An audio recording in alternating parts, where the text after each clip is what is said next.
Yaumiddin.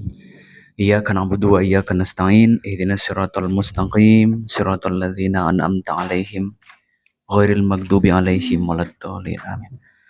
Rabbi shrah li sadri wa yassir li amri wahlul 'uqdatam min lisani yafqahu qawli. Rabbi zidna ilman nafi'an warzuqna fahman. Allahumma sholli ala Sayyidina Muhammad wa ala ali Sayyidina Muhammad. Bismillahirrahmanirrahim. Assalamualaikum warahmatullahi wabarakatuh.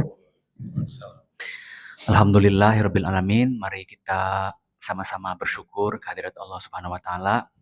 Pada pagi hari ini kita diizinkan kembali untuk belajar bareng Mas Sony yang udah senantiasa menemani kita udah 1,5 tahun lebih ya di Rumah Salam. Tepuk tangan buat Mas Sony, boleh nggak teman-teman? Dan seperti biasa kajian dengan Mas Sony di bulan-bulan ini masih berputar tentang hukum semesta yang udah dibahas di 3 fakir sampai 20 episode. Tapi kita ingin di sini dibahas secara lebih mendetail. Ternyata kalau di 3 fakir cuma 30 menit per satu sesi ya. Itu pun bareng-bareng dengan yang lain di sini bisa 2 jam satu sesinya, bahkan sampai 2,5 jam biasanya kan gitu. Dan dapat ide juga tadi begitu Mas Sony ngomong tentang nabi-nabi gitu, kayaknya setelah selesai hukum semesta 20, kita bisa mulai dari Nabi Adam, Nabi Idris, Nabi apalagi tuh. Saya dulu mah hafal, sekarang udah lupa semuanya. Nabi-nabi. Dan sekarang juga di RCS tuh lagi dibahas tentang nabi-nabi, Rumah Cinta Sahaja yang Mas Sony kesana sama Bang Dame. Yang di rumahnya Bang Dame. Kan waktu itu sempat ke rumahnya ya. Oh, iya. Nah, itu juga rumahnya Bang Dame. itu juga lagi membahas Namanya Rumah tentang Cinta Sahaja. disebutnya rumah cinta. Sekarang tuh banyak banget rumah-rumah, Mas. Oh, rumahnya. Ada rumah salam, terus ada rumah cinta sahaja, terus ada rumah apalagi beberapa banyak Rumah bikin ya. rumah-rumah ya gitu. Gitu. Sesi apa? Heeh.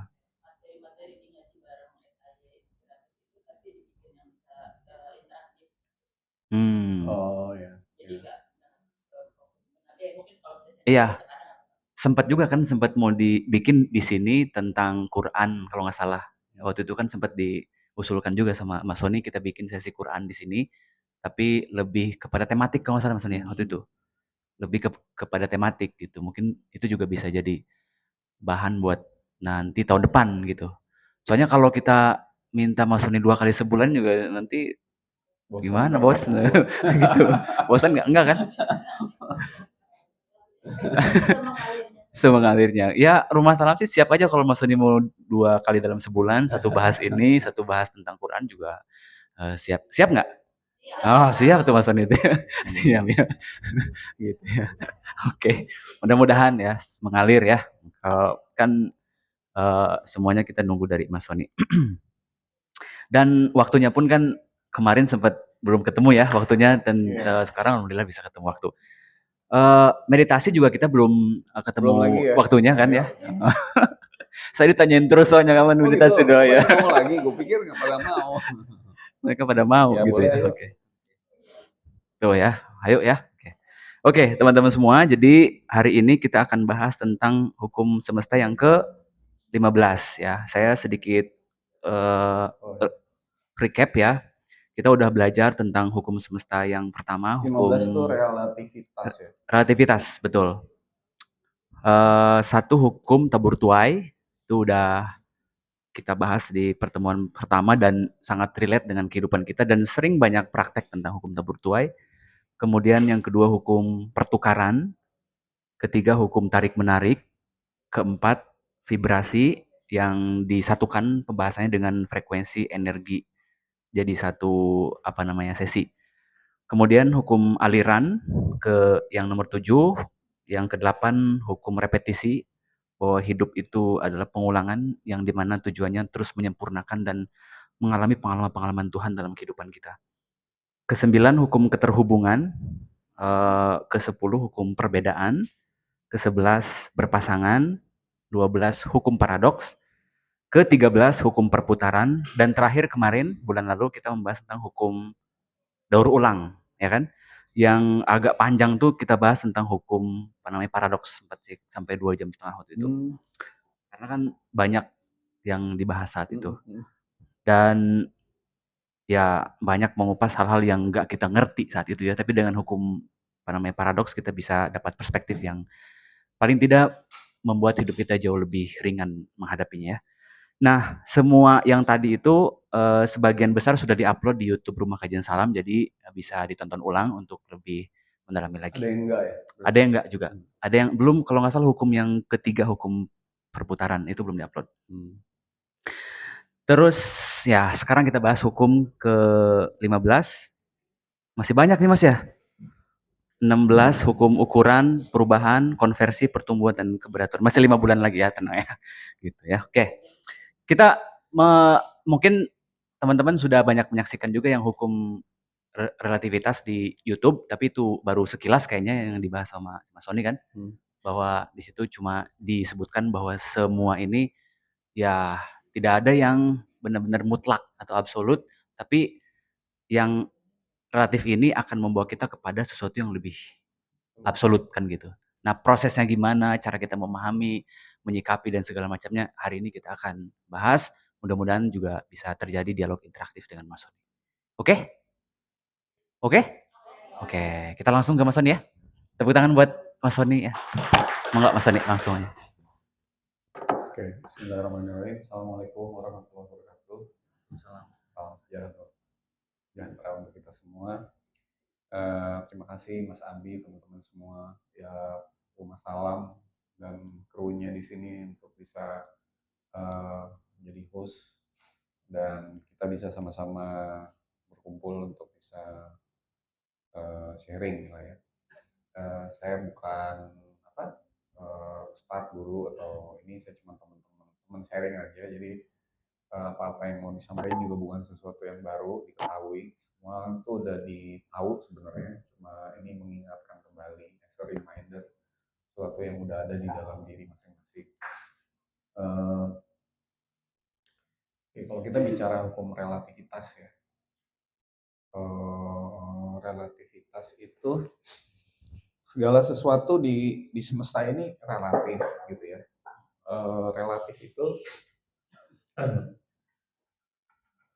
jadi kan ulang lagi ya, kalau diulang-ulang apa apa ya. Jadi ini tadinya misalnya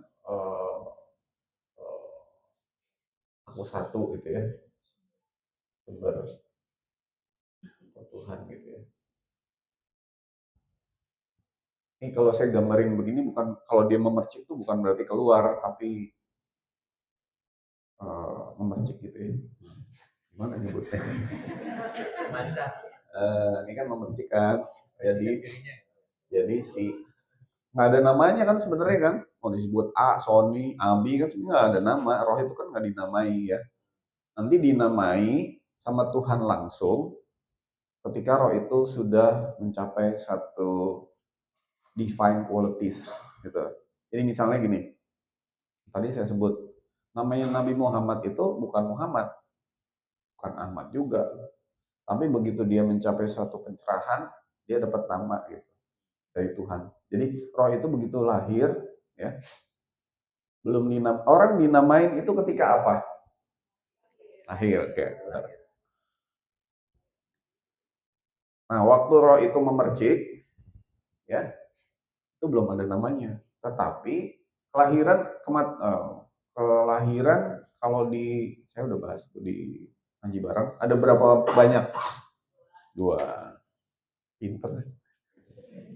Kelahiran apa? 1 sebagai air atau sebagai fisik. 2 sebagai roh. Maka di surat 40 ayat 11, kamu dihidupkan, dimatikan, dihidupkan, dimatikan 2 kali. 2 kali itu bukan berarti reinkarnasi cuma 2 kali, tapi ada 2 jenis kelahiran, yaitu kelahiran sebagai air sama kelahiran sebagai roh. Kelahiran sebagai air itu manusia yang lahir jadi bayi, itu maksudnya kelahiran sebagai air. Kelahiran sebagai roh adalah ketika kita ngalamin yang namanya Lailatul Qadar, reinkarnasi, enlightenment, mengalami pencerahan gitu ya. Itu lahir lagi sebenarnya sebagai roh. Nah, ketika lahir lagi sebagai roh, Tuhan yang namain gitu. Ngerti maksudnya? Dia udah lahir lagi mendapat pencerahan gitu, lalu dia dapat aliran, oh Tuhan menamakan aku ini. Nah, jadi yang pertama belum ada namanya nih, tapi sebut aja A gitu ya. Sebut aja Mawar gitu. Nah, jadi B, bener nggak? Jadi C, bener. Ya. Nah, begitu memisah begini, terjadilah yang disebut sebagai keterpisahan, gitu ya. Keterpisahan itu, misalnya A, B, C ini jadi ada jarak nggak? Jadi ada jarak. Jadi ada perbedaan waktu nggak? Ya dong. Saya mau ke sini ke tempat di belakang itu aja perlu waktu, benar nggak? Jadi ada perbedaan ruang nggak? Ada. Jadi ada perbedaan kondisi nggak? Ada. Misalnya orang ada yang hidupnya gini, ada yang begitu, kan tergantung masing-masing punya kondisi. Jadi ada perbedaan, jadi ada pikiran nggak? Ya dong, kalau di sini nggak ada. Begitu di sini ada pikiran nggak? Ada. Orang gua aja ngeliat, Nabi kenapa lu pakai kalung bandul-bandul begitu? Oh, besok gue beliin kelenengan sapi.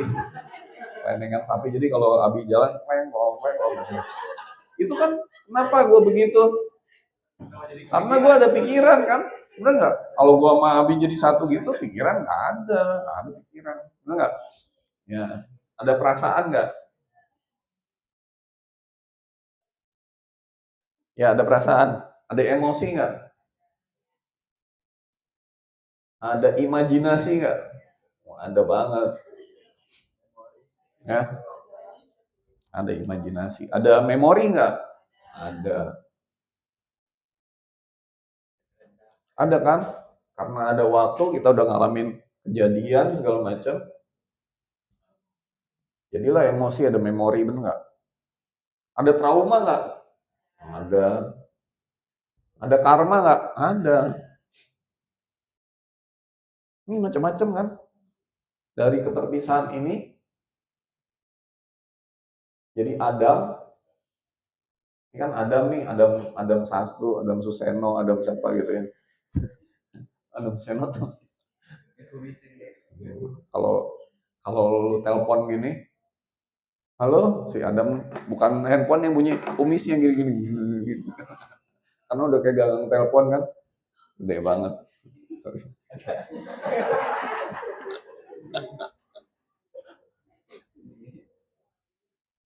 Anak saya beli t-shirt, ada band judulnya The Adams, tahu ada?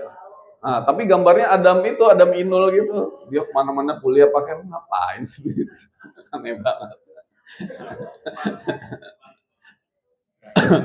Oke. Ada apa lagi? Keinginan. Iya dong, ada keinginan. Ada apa lagi? Hah? Doa, belief, dogma. Wah, banyak banget. Ada ada rasa superior, bener nggak? Gue lebih baik daripada lu gitu. Iya dong. Dan sebagainya. Wah, ini banyak banget. Ini semua nih namanya aku tiga gitu. Hawa. Jadi Hawa disebut dari tulang rusuk Adam mah bukan tulang rusuk, bukan bagian. Nah, ini kalau di Quran, kalau saya jelasin kan bertahap ya. Jadi bagian dari Adam diambil jadi Hawa tuh maksudnya bukan ada nih Adam bulat gini, terus kayak apple, lambang apple gitu kan. Kayak buah apel gitu. Digigit ini Hawanya bagian enggak gitu. Ada Hawa adalah konsekuensi dari keterpisahan gitu. Ngerti maksudnya? Jadi begitu terpisah ya muncul ini semua gitu. Ya, kalau nggak terpisah, nggak ada Adam, Hawa tuh nggak ada gitu. Nah, si setan itu, setan, setan lihatnya ke situ. Setan itu kecerdasan yang membuat kita terpisah gitu loh. Ngerti maksudnya? Jadi dia bisa masuk dari mana? Dari mana aja dari sini. Misalnya gue bilang, itu, bu, celah, apa? Pak, itu sebelah kok tetangga kita beli mobil baru. Pengen gitu. Setan masuk. Bener nggak? Gara-gara mobil. Ya. Itu negara sebelah itu kurang ajar, kita jajah aja yuk. Nah gitu. Setan masuk lagi gitu. Nih semua gap. Ini kalau saya bilang nih gap nih. Ya. Ini nih membuat kita tuh jadi mengalami variasi hidup yang macam-macam gitu. Jadi ininya aja udah Tuhan mau pengalaman Tuhan berbeda setiap rohnya. Ini aku kan bilang, sebanyak roh yang dipercikan, sebanyak itu pula pengalaman sifat, kehendak, kecerdasan Tuhan yang hendak Tuhan alami. Nah, lewat perbedaan-perbedaan inilah Tuhan bisa mengalami banyak hal gitu dalam hidup ini. Gitu. Nah, jadi ini ada gunanya nggak ini? Ya ada lah, ada pengalaman Tuhan. Ih, kalau ini di sini nggak ada nih semua, nggak ada pengalaman Tuhan yang macam-macam gitu. Ya. Nah, ini semuanya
nggak jawab pertanyaan orang. Aku udah niat itu supaya dia nggak terlalu sibuk pikirannya gitu.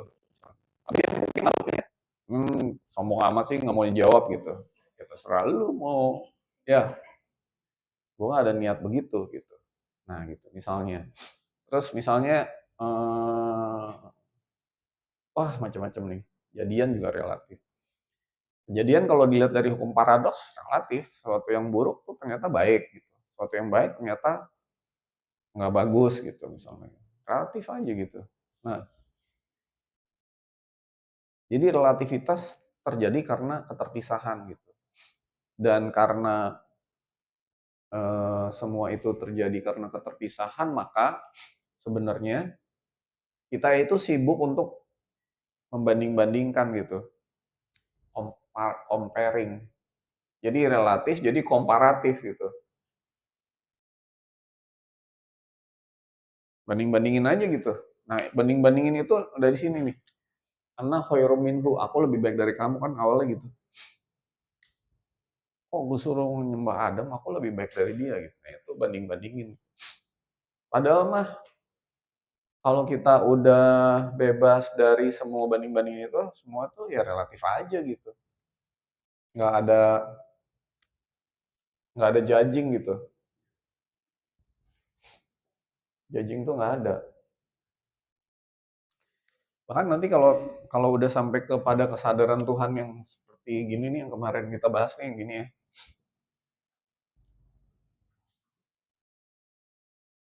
Ini kan dunia ya. Ini, oh ya, ini bumi, ini langit, ini dunia, nih akhirat.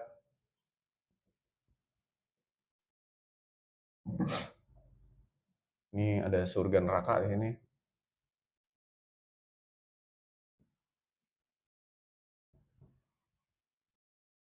Kemarin saya juga ngobrol sama anak saya yang saya cerita itu. Iya, setelah saya itu di gunung di Black Mountain namanya, gue jadi kenal Tuhan. Ternyata nggak pernah judging kita sama sekali gitu. Ya iya, gue bilang gitu.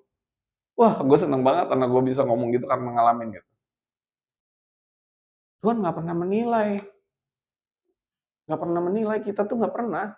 Makanya kalau ada kata-kata nanti kalau kamu di hari kiamat akan dinilai perbuatan baiknya berapa, buruknya berapa, kayak Tuhan kayak lulusan akuntansi FEUI gitu kan, debit kredit gitu, dijudge gitu, wah ini kurang nih gitu, nggak pernah, nilai aja enggak gitu, karena dari ini semua ini pengalaman Tuhan yang hendak dialami gitu. Ya kamu mau menilai orang Tuhan aja, Tuhan yang saya kenal itu yang nanti di sini itu yang di sini nih tidak pernah judging kita gitu, menilai itu nggak pernah. Malah dia mau ngasih tahu gitu. Jadi kalau nanti dibilang gini, meditasi dibilang, ini kan di akhiratnya banyak awannya gitu kan, di langitnya. Langit Jakarta lagi keren banget nih sekarang. Katanya saya bilang ini teman-teman yang ada di Seattle akan nyesel tinggal di Seattle karena langit kita lebih bagus sekarang. Gitu. Coba lihat ya berapa bulan ini, berapa hari ini nih. Wah saya seneng banget melihat langit kayak wah indah gitu. Jadi nggak perlu ke Sentul ya, di Jakarta udah bagus. Nah, karena ini tapi ya langit ini banyak awannya kan. Ini bentuknya apa? Emosi, bener nggak? Ini bentuknya karma. Ini bentuknya trauma, belief, macam-macam gitu ya. Ini di sini nih energi yang stuck within our arsnya Tuhan di dalam diri kita sehingga boro-boro arsnya segini. Arsnya cuma segini nih bisa-bisa cuman nyapus ya. Arsnya nggak segitu, arsnya cuma segini doang. Oh gitu. Isinya ini semua coba. Jadi udah kecil, isinya begini semua. Nah, lalu Tuhan bilang, itu masih ada nih emosi nih, masih ada dendam nih dalam diri kamu nih. Itu bukan buat judging. Itu bukan buat menilai kita, bukan. Itu mau bantuin kita gitu. Jadi Tuhan nggak pernah menilai. Tuhan menunjuki untuk kamu apain? Lepas. Gitu. Di mana lepasnya? Di titik tengah. Kalau nggak di wusto mah nggak akan lepas ini. Di tengah tuh kan banyak banget, ya nggak? Udah gua bahas belum di sini? Ada banyak, wah banyak banget. Ada 100 kali gitu. Kalau mau dibahas. Udah jelas kan titik tengah? Udah. Udah jelas ya? Jadi dilepas. Jadi bukan buat bukan dibuat ngejudge Karena tiap orang beda-beda, gimana orang relatif kok gimana sih? Jadi artinya yang sibuk ngejudge kan kita sendiri. Begitu kita sampai ke Tuhan yang ada di sini, itu semua cuma mau dibantu untuk supaya kehendak Tuhan terjadi. Kehendak Tuhan arsnya segini atau gede? Gede lah. Expanding langit ketika ditinggikan ya. Surat 88 ayat. Kalian tahu nggak? 18. Ketika langit ditinggikan gitu. Bener nggak? Coba.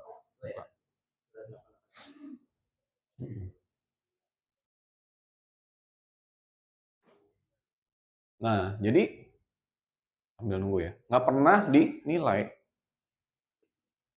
Bener sih. Apa? Bener. Mm-mm.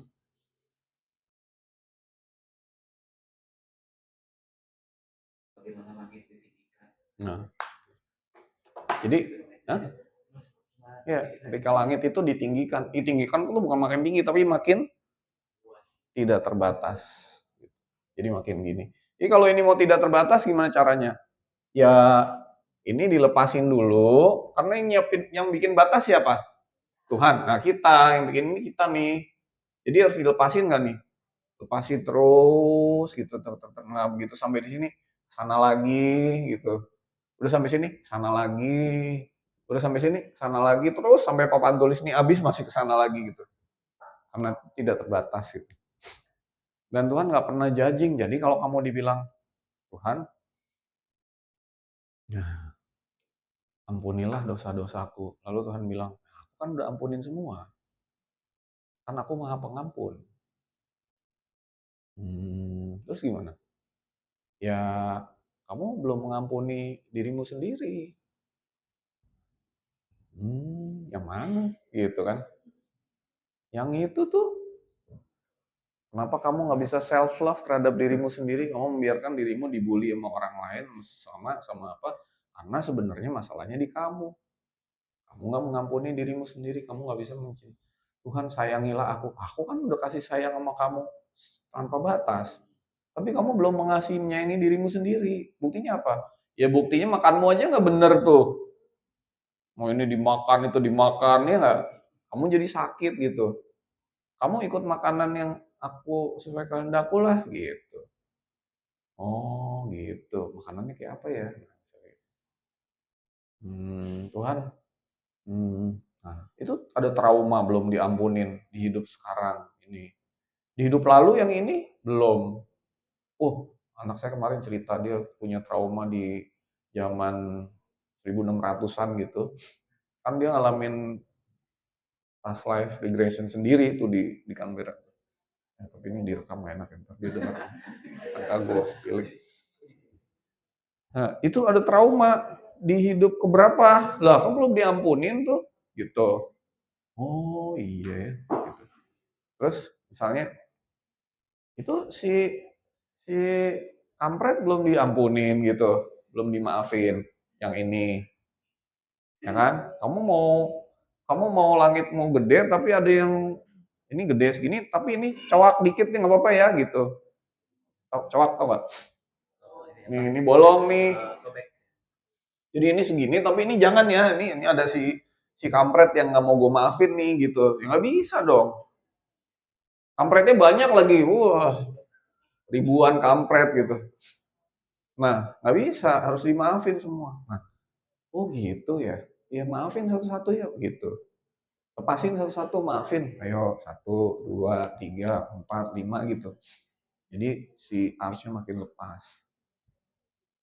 Tuhan berilah aku rezeki yang banyak. Aku kan udah kasih rezeki yang tanpa batas, tanpa hisap. Terus gimana? Ya kamu harus ngasih orang dulu supaya rezekinya ngalir gitu. Berapa banyak? Nah gitu kan. Jadi nggak di-judge, lu sih pelit, gini gitu, nggak gitu, enggak gitu, ngerti? Jadi kalau Tuhan nanti kita meditasi ditunjukin itu bukan buat menilai, karena semua itu relatif. tapi buat membantu gitu. Nggak ada Tuhan mau menilai. Nilai aja nggak, apalagi mengazab, menguji, menghukum. Ya kamu, perbuatan kamu sendiri, gimana? Bilang, Tuhan jangan kasih ujian gini. Ya siapa yang uji? Tuhan dosen. Diuji juga udah tahu hasilnya, ngapain diuji lagi gitu loh. Bener nggak? Nih. Iya kan? Iya benar. Kenapa diuji sih? Kalau udah tahu hasilnya, dia maha tahu, udah tahu, ngapain diuji lagi? Ujian kan buat orang yang belum tahu. Nih, kita uji dulu nanti hasilnya gimana ya. Ini udah ketahuan gitu. Jadi misalnya nih,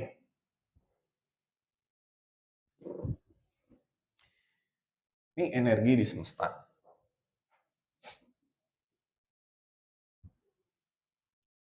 Energi ya. Kalau ini memercik menjadi roh untuk mengalami pengalaman Tuhan, Tuhan mau mengalami pengalaman energi yang mana? Tinggi apa yang rendah? Tapi untuk bisa tahu tinggi harus tahu yang apa? Nah, kalau kan hukum paradoks. Bisa tinggi berarti ada yang rendah kan? Jadi kamu harus ngalamin energi yang apa dulu? Rendah, ketemu orang gitu kan? Kalau bisa memaafkan, naik gak energinya? Naik lagi, ketemu lagi, pengalaman, ketemu, naik lagi ya kan? Naik lagi, oh ketemu orang yang nyebelin banget. Tapi sekarang gue ketemu orang nyebelin, gue gak sebel lagi loh. Gue bisa doain, maafin, bener gak? Ah, belajar apa itu? Belajar energi, bener gak? Heeh. Terus ada lagi, Son, gue udah meditasi enak-enak kok, gue ketemu orang kayak gini ya. Kesel banget gue. Nah, ya iya. Nah kan lu mau belajar kasih. Kalau lu ketemu yang baik-baik terus, gimana lu mau belajar kasih gitu? Ya nggak? Ya. Nah, jadi nih gimana? Naik. Ini terus nih, Nabi Muhammad itu mengalami 80 kali perang di dalam hidupnya hanya untuk belajar satu hal, yaitu ada perang yang lebih besar dari semua itu, yaitu perang di mana? Tapi dia ngalamin ini perangnya nggak cubit-cubitan nih. Bukan perang bantal, bukan. Bunuh-bunuhan. Cuma mau ngalamin itu doang. Dia harus ngalamin itu nggak? Ini sampai sini. Kasih yang tertinggi. Yang tanpa batas. Yang nggak kenal apapun kecuali memaafkan, let go, dan sebagainya gitu. Sehingga semua-semua yang disebut relatif ini, itu, nih, relatif itu kan si ini menilai ini kan, benar nggak? Si A nilai B, B nilai A, judging kan? Jadilah relatif itu, betul nggak? Tapi kalau kamu udah sampai di level ini nih, maksudnya ini udah lahir lagi, lebur ke sini gitu loh, dari aku dua ke aku satu. Lalu di sini ternyata nggak ada penilaian itu semua, nggak ada, membantu aja gitu. Sehingga relatif itu udah kolaps. Ini namanya superlatif kan. Superlatif tuh misalnya ada good, better, superlatifnya apa? Best. Ya kan? Kalau di bahasa Inggris. Jadi good, better, best. Jadi nggak ada better. This one better than that one. Nggak ada. Ini good. This is good. This is good, this is good. This one better than this one. Karena relatif. You compare this with this gitu. Tapi kalau udah lepas dari itu semua, this is best, this is also best. Boleh, boleh.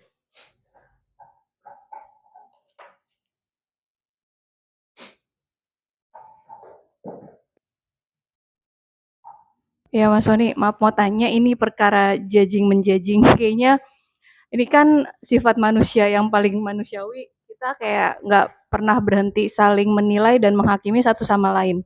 Tapi secara aplikasinya gimana ya? Secara realita kan kita memang apakah bukannya butuh untuk menilai apakah misalnya temen kita nih ini layak nggak ya temenan kita temenan sama dia dalam konflik kok dia kayak gini terus akhirnya kita kan menilai nih oh ini adalah circle yang mau aku pilih ini adalah komunitas yang mau aku join ini temen yang mau aku temenin kayak gitu itu aku sempet ke stuck juga karena terus ada yang menghakimi nih misalnya kok kamu nggak temenan lagi sama dia gitu karena aku menilai dia tidak membawa banyak manfaat terus tapi kan itu berarti kamu tidak melihatnya secara netral dong seakan jadi akhirnya konflik yang sifatnya ini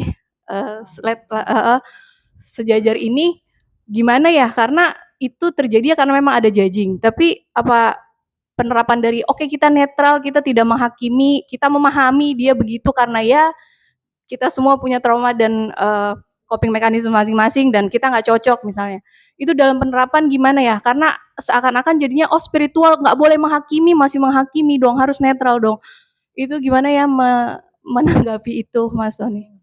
Ya benar juga itu concern seperti itu. Jadi kita itu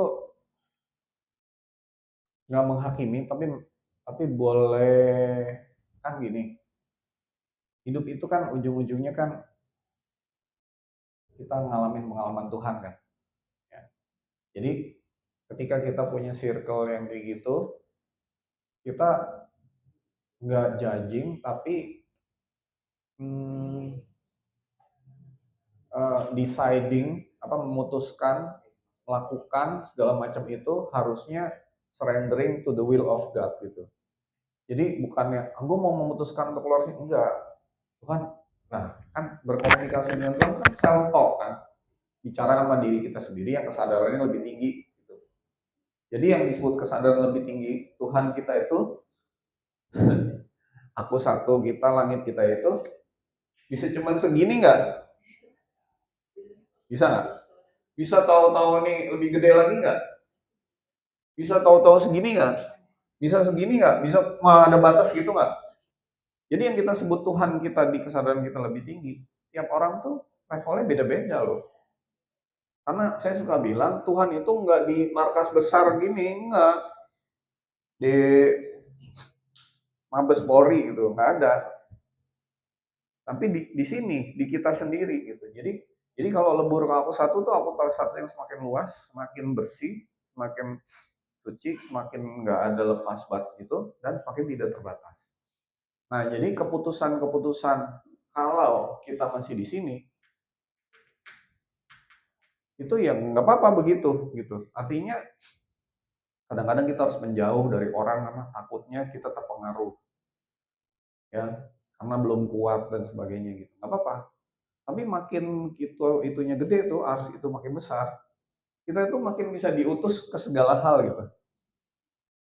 Jadi kalau tanaman mah ditaruh di goodie bag dulu. Kalau tanaman baru di biji ditaruh di tanah mati gitu. Taruh aja di goodie bag dulu. Udah kuat, udah makin gede, makin gede, makin gede. Baru si tanaman ini bisa ditaruh di tanah. Gitu. Jadi boleh nggak kita memutuskan untuk ini? Boleh. Sampai ininya makin lama makin besar, makin kuat. Gitu. Jadi nggak apa-apa memutuskan seperti itu dan apa namanya meninggalkan kalau di UKM juga ada kok tinggalkanlah orang yang bodoh surat 7 199 sampai 202 gitu. Tapi setiap kali meninggalkan yang circle atau komunitas itu doakanlah dia, maafkanlah dia. Jadi jangan ninggalin terus tanpa ada itu rasa itu. Nah begitu kamu mendoakan memaafkan, kamu akan makin lama makin luas ars Tuhan di dalam diri kita itu. Menariknya gini, manusia itu kecil apa gede?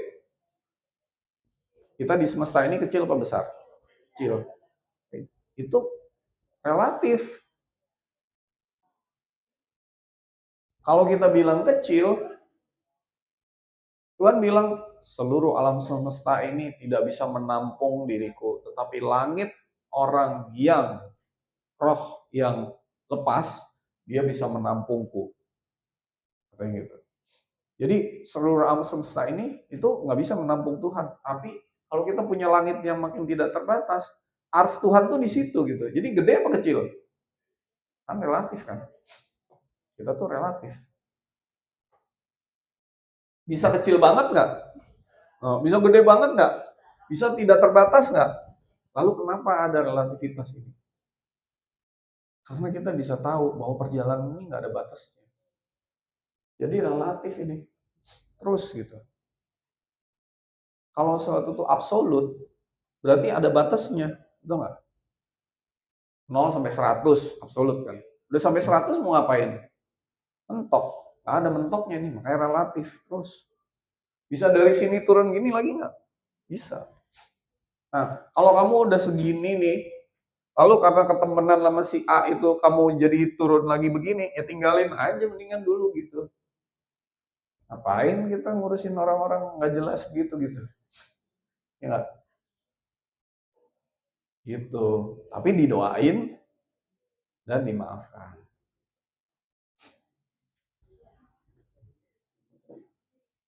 Nah, jadi karena semua relatif, tidak ada judging, tidak ada comparing, karena kita udah di superlatif. Nih, saya tadi cerita, ini good, ini good. Tapi ketika dia bilang this one better than that one, kita jadi punya keinginan. Akhirnya kita bisa bilang ini best, ini best. Semua itu terbaik.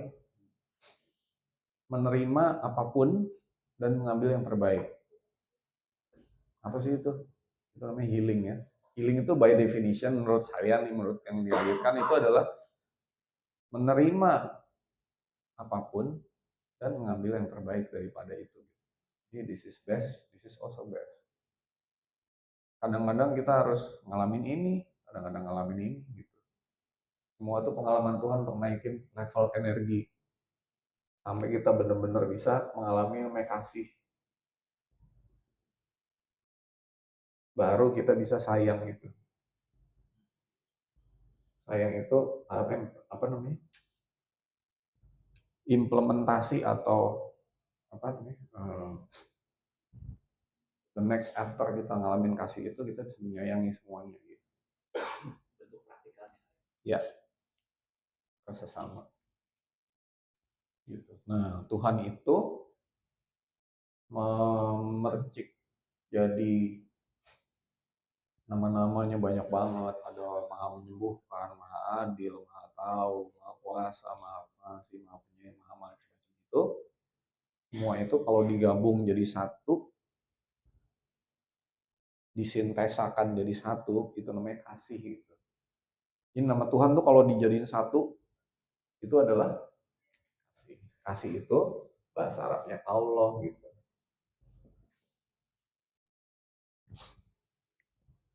Jadi Tuhan namanya kalau digabung satu semua itu, ya itu namanya Allah, itu kasih. Makanya kalau di Injil Allah itu apa? Kasih.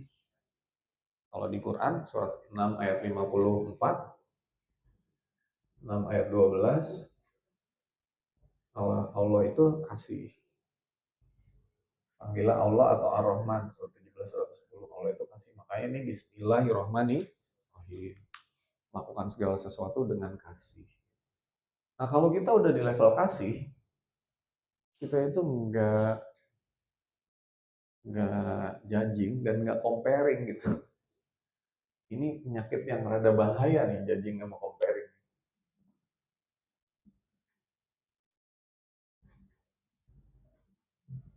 Mother Teresa itu kalau dia nerima pasien apa nggak dilihat, nggak dijudge, nggak diapa, kasih aja gitu, benar nggak? Kita juga gitu, ngeliat orang tuh nggak yang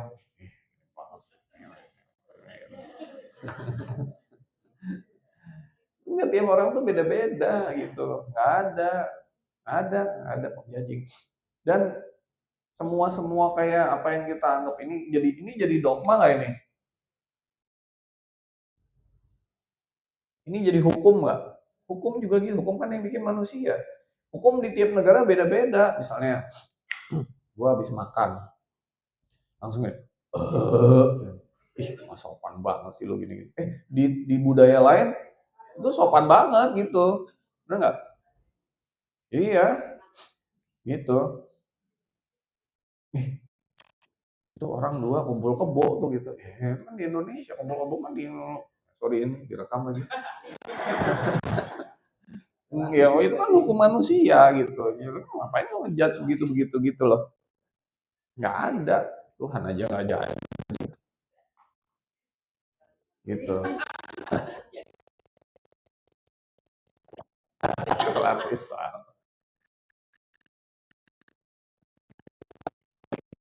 Tidak, itulah ciri-ciri orang.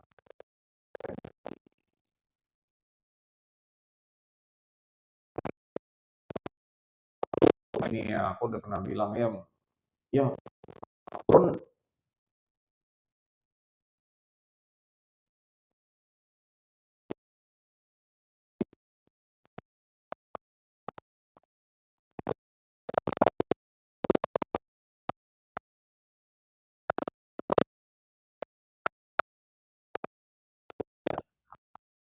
Arab, lo turun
kalau tinggal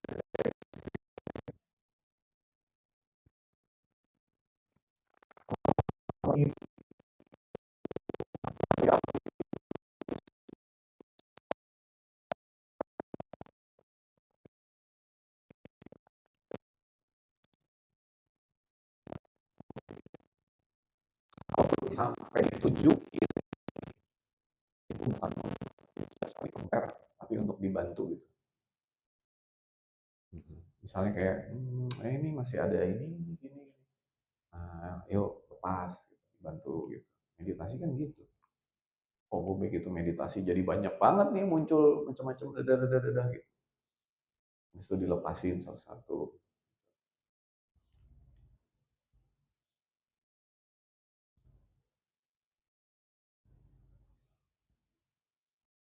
Nah, ini saya langsung masuk ke ujungnya sih sebenarnya. Jadi kalau udah sampai di sini,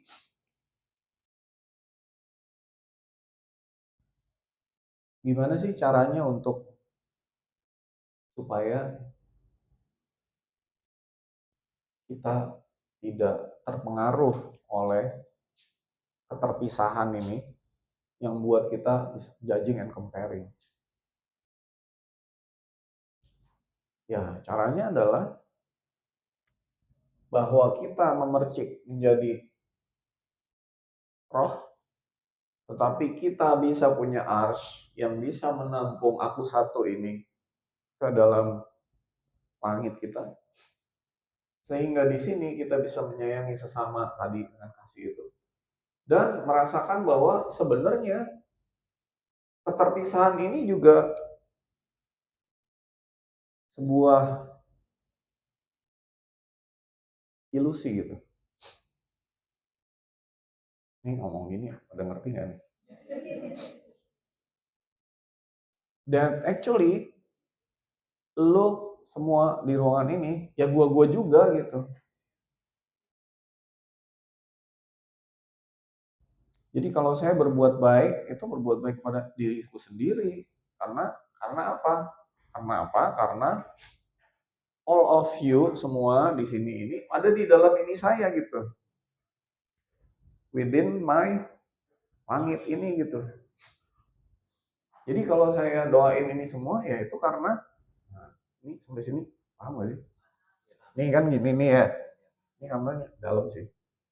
Berarti kamu ada di mana? Anita ada di mana? Anita tuh ada di sini gitu. Ika ada di sini nih tuh. Dina ada di mana? Di sini. Ini gua gak kenal semua. Abi di sini Abi ada. Abi agak jauh dikit. Hah? Lady ada di mana? Ada di sini. Nah, semua nih, ada Ria, ada macam-macam semua di sini kan? Ya. Jadi kalau gue lagi doa, lagi meditasi, yang ngedoain siapa? Ya semua itu. Semua nih tuh. Tuh. Jadi ya Tuhan, nah jadikanlah aku alat buat semua. Nah, kenapa cuman situ? Kenapa enggak sampai sampai di sini lagi? Kok cuman segitu? Nah, lepas lagi, lebarin lagi gitu. Terus gitu. Jadi kalau saya berbuat baik sama ini semua, itu berbuat baik kepada ya ini semua itu gitu loh, ngerti nggak maksud? Jadi kolaps nggak itu? Gap. Kolaps. Jadi ada relativity lagi nggak? Nggak ada. Jadi aku bilang itu 20 hukum semesta itu. Aku pernah bilang sama Dame, sama Abu, tahu dia ngerti apa enggak? Which was a long time ago. When you already mastering all the 20 law itu, semua itu kamu tinggalin aja. Kamu ganti dengan kasih. Di dalam kasih itu 20 hukum ini udah gak berlaku lagi. Akhirnya tetap nulis buku gak apa-apa. Tapi nanti di kata penutupnya bukunya Ria nih, gue usul kan, boleh nggak? Buku gue lagi. Di buku Ria itu di kata penutupnya adalah ketika kamu udah tahu semua ini semua karena ujungnya ini. Itu namanya akhir zaman. Enggak. Akhir zaman itu bukan nggak ada waktu lagi, bukan. Semua gap itu collapse. Berakhir. Waktu berakhir. Ini kejadian beberapa waktu ini kok bisa, gue taunya sekarang ya. Gitu. Saya lagi mau bikin klinik misalnya, klinik holistik. Saya mulai, ya Arif ada di situ, nanti mungkin Ika kalau mau boleh join. Terus saya kepikir, oh iya kapan ya, tahun depan gitu. Terus saya nyiapin tanah gitu. Terus udah mulai gambar-gambar bangunan, arsitek. Nanti apa namanya, metodenya gini, ada 7 metode. Sekarang medicine itu, penyembuhan itu baru med 1.0. Med 1.0 ini gue bukan dokter ya, Ika jangan. Ada yang dokter nggak di sini? Ada dokter? Dokter apa, Bu? Dokter umum. Med 1.0 itu namanya curative medicine. Curative itu menyembuhkan. Harusnya kita udah masuk ke Med 2.0. 2.0 itu preventive medicine. Preventive itu bahasa Indonesia apa? Mencegah. Oke. Sorry ya, saya suka nggak lancar bahasa Indonesia ini. Med 3.0 itu proactive medicine. Jadi orang itu dilihat, oh kamu akan gini. Karena apa? Karena Di sini ada khawatir. Mungkin nggak ada khawatir sini. Hah? Di sini kita ada khawatir. Khawatir ini lama-lama manifest nggak ke dunianya, ke buminya? Hah? Jadi penyakit nggak? Oh, ini 4.0 nih udah. Kalau 3.0 itu proaktifnya tuh masih kamu akan ada ini, nanti kamu akan bisa sakit ini nih. Tapi masih di level fisik gitu. Karena untuk dari sini bisa sampai sini tuh butuh waktu lama sebenarnya. Butuh waktu lama.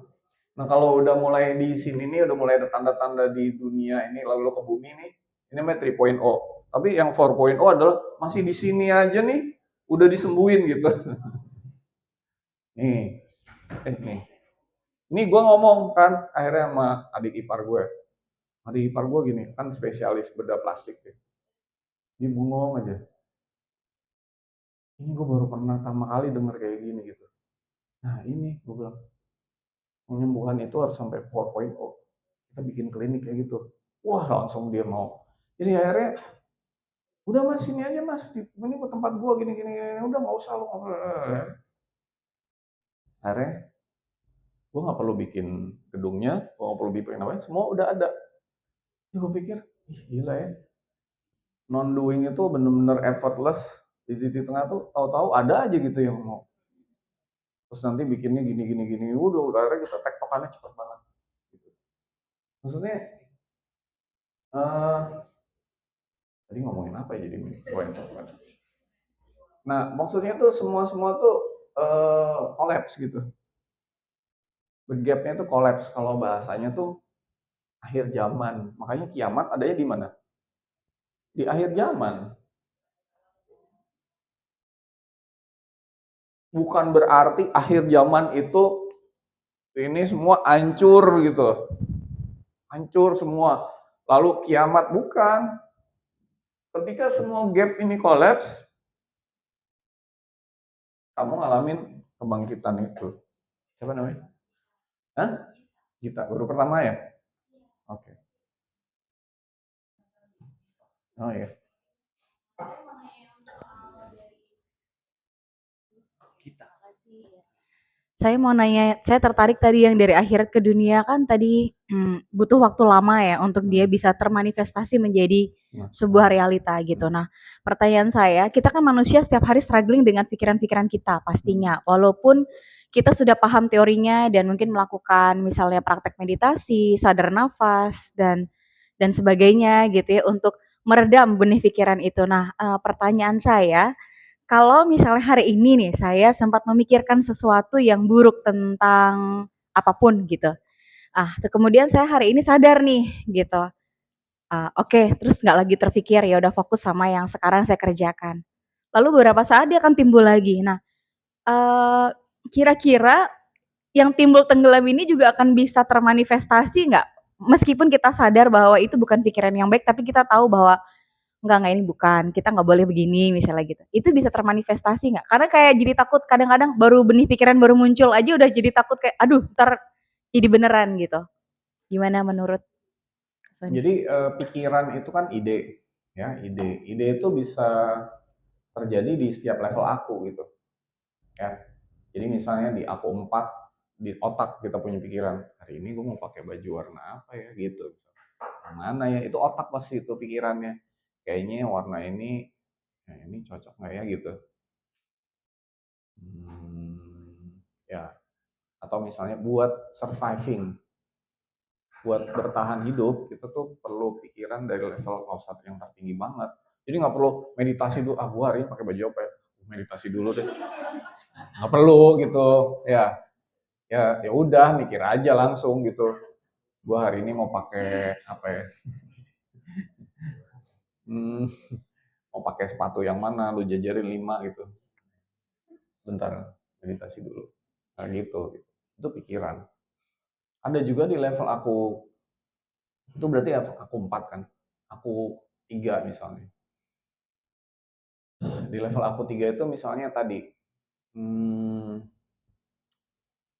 hmm, kayaknya gue suka deh, ada emosi kan, dengan ini dibanding yang ini.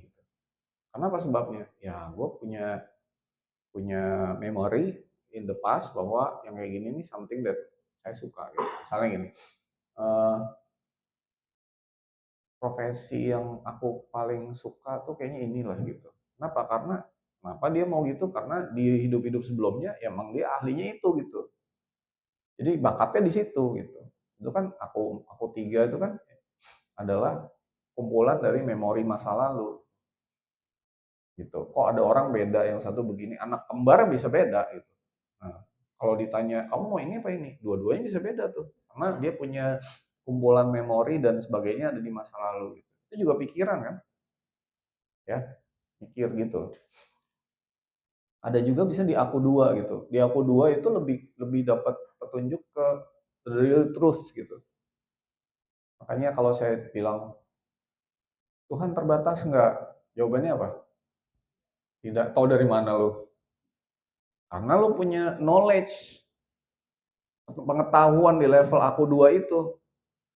Jadi, nah, kalau saya bilang ini, Tuhan terbatas nggak? Enggak. Ada nggak sesuatu di luar Tuhan? Nggak ada. Berarti sesuatunya di mana? Semua di dalam Tuhan. Tuhan ada di mana? Mulai bingung tuh dia. Kan tadi pikirannya Tuhan sosok di kerajaan mana gitu kan. Ya, mulai bingung dia. Nah, itu kan aku duanya kita ajak mikir gitu. Kita ajak untuk berdialektika gitu. Nah, bisa juga di aku satu. Nah, yang tadi nih semua nih kayak gini nih, ini nih nggak ada di mana-mana gitu. Ya itu aku satu yang lagi. Nah, kalau aku satu diajarin begini, kita kalau santai banget itu bilang, iya tuh bener juga tuh gitu. Gue udah ngerti tuh sebenarnya yang dia omongin, udah tahu tuh gitu. Cuma belum ngalamin aja gitu. Nah, jadi pikiran itu jangan dibunuh. Pikiran adalah kita pindah ke kesadaran lebih tinggi mengendalikan kesadaran-kesadaran, pikiran-pikiran yang lebih rendah. Gitu. Kalau ada orang yang udah sampai di aku satu, apa dia nggak pakai baju gitu? Dia kan juga milih, hari ini gue pakai baju yang mana, bener nggak? Tapi kan nggak perlu pakai pikiran aku satu untuk memilih baju gitu. Cuman pikiran itu dipakai sesuai kamarnya masing-masing. Gitu. Makanya di Quran surat 49 tuh Al-Hujurat tuh kamar-kamar. Ada kamar-kamarnya sendiri. Mana sih yang harus dipikir pakai kesadaran rendah, mana yang harus dipikir pakai kesadaran yang lebih tinggi. Jadi jangan pernah membunuh pikiran, tapi pikiran harus ditaruh di kamar yang tepat. Nah, kadang-kadang kita kamar aku satu, kita pakai aku 4. Tuhannya diproduksi dengan pikiran dia gitu. Atau perasaan dia gitu, nggak bisa gitu. Kayak misalnya gini, ini ya, ini ars Tuhan nih. Nanti kamu kempasin, kembangin, lalu pakai aku 4. Gimana caranya? Nggak bisa. Nggak bisa tuh. Ini udah di kesadaran lebih tinggi lagi. Makanya disebutnya tuh kayak orang ngayal. Ya, khayal itu adalah realitas sebenarnya gitu. Jadi kalau pas meditasi ngerasa, makin enak, lepas gitu. Itu semua adanya di pikiran tertinggi gitu.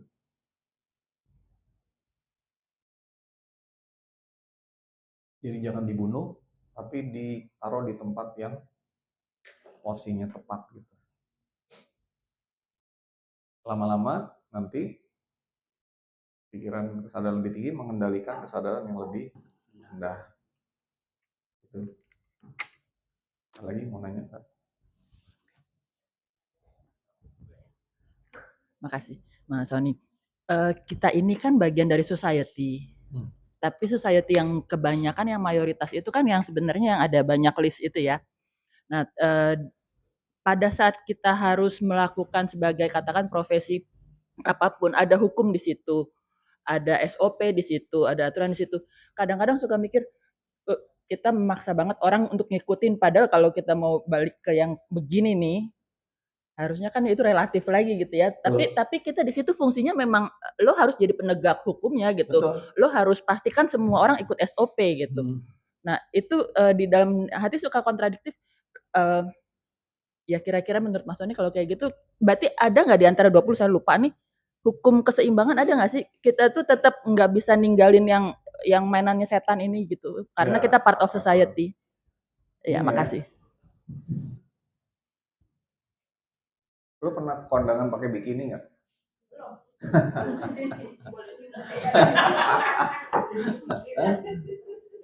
Ya kalau ke kalau di kondangan, pantai weddingnya mungkin pakai bisa. bikini dong, ya kan. Nah kalau ke kolam renang, ya boleh pakai bikini, emang tempatnya, gitu. Ya kan. Kalau ke tempat lain, ya pakai baju yang cocok. Agama itu kan di sini juga, bener nggak? Nih agama.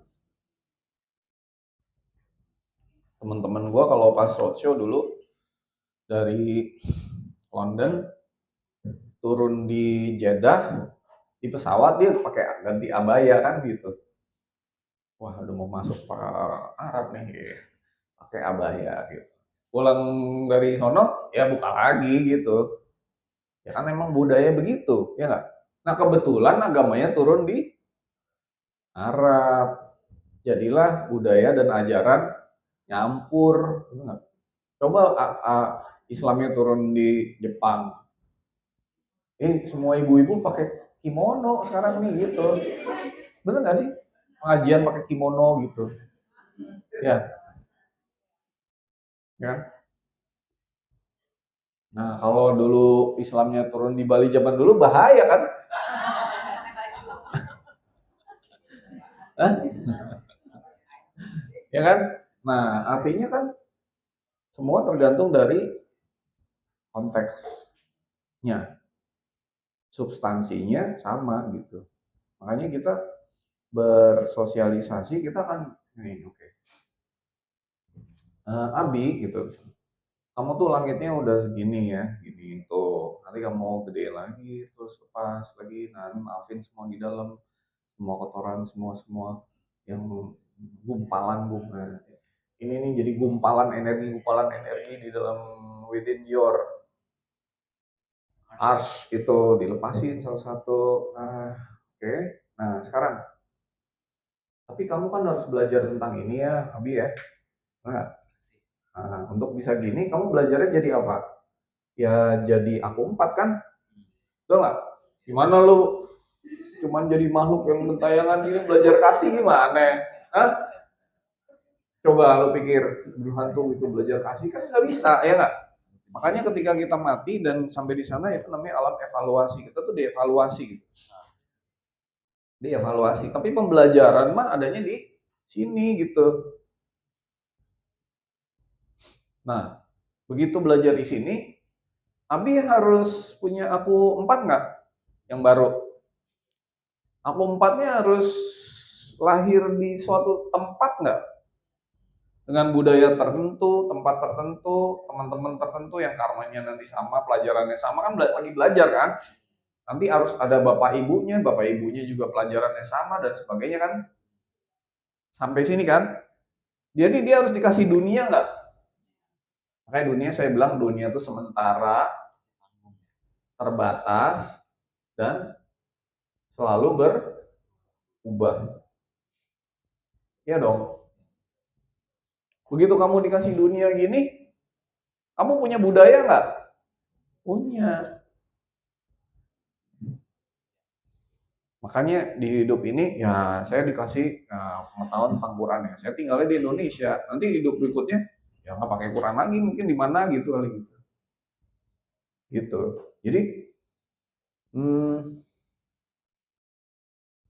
kita harus tahu itunya gitu. Cara cara mainnya gitu. Oh belajarnya begini ya. Kalau udah di sini ya kayak gini.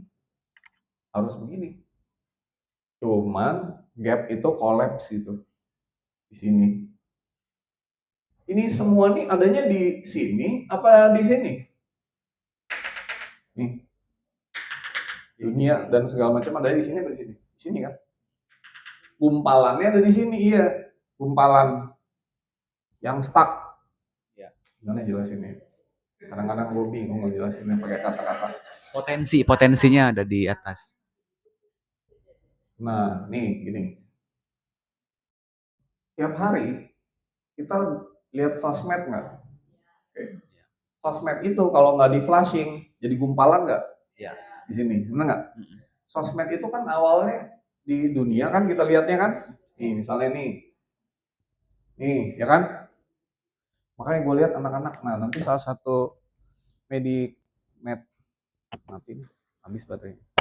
Salah satu med 4.0 adalah salah satunya adalah bagaimana anak-anak yang tiap hari kena sosmed ini dilepasin dari semua flashing, dari semua gumpalan-gumpalan memori sosmednya itu, supaya ini nggak jadi materialisasi jadi sakit gitu. Nah, ini kan dapatnya dari sini, dari dunia nih. Tapi begitu kita energi kan ini semua.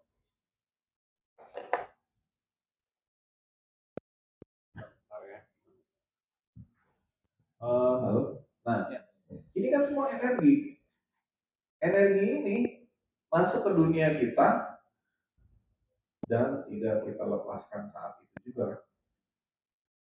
Masuk ke sini jadi gumpalan. Gumpalan ini materialisasi jadi penyakit, jadi macam-macam juga. Jadi sebenarnya mah dan ini semua ini bisa masuk ke sini, lalu terjadilah gumpalan-gumpalan ini. Ini semua harus dilepas. Whatever come harus go, come go gitu. Karena kita hidup nggak bisa lepas dari interaksi kita dengan ini gitu. Makanya Nabi itu semua umi, utusan Tuhan semua umi itu artinya unlearn, kan nggak bisa baca. Nabi Muhammad buta huruf gitu ya. Dia whatever ini semua dogma, doktrin, ilmu, knowledge semua itu, ini semua nih yang udah masuk di sini, dilepas ke sini, langitnya luas segini, dan ini bisa di recycle kemarin daur ulang kan. Jadi ini semua dilepas, ditukar dengan kasih dan cahaya itu. Jadi kalau kayak yang saya jelasin kemarin, siklus air kan dari mulai gunung mengalir jadi sungai yang kotor, dibersihin di laut yang banyak garamnya, naik ke atas jadi uap, turun lagi jadi hujan jadi bersih lagi, kecuali di Jakarta hujannya mikroplastik begitu. Jadi bersih lagi dan gitu lagi. Nah, jadi sebenarnya mendaur ulang energi dari energi rendah yang namanya emosi kemarahan, kemudian dilepas jadi kasih pula balik lagi, itu within our earth. Bukan ya Tuhan ampunilah aku, lalu ini kita, lalu Tuhan yang ada di markas besar gitu. Jadi kesono, itu kita gitu loh.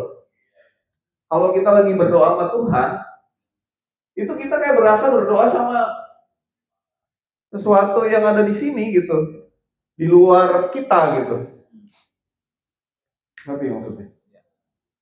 Jadi kalau kita punya kemarahan di sini, gumpalan karena ketemu si kampret di dunia, lalu kemudian ini naik ke atas jadi gumpalan, si gumpalan ini jadi gumpalan kemarahan.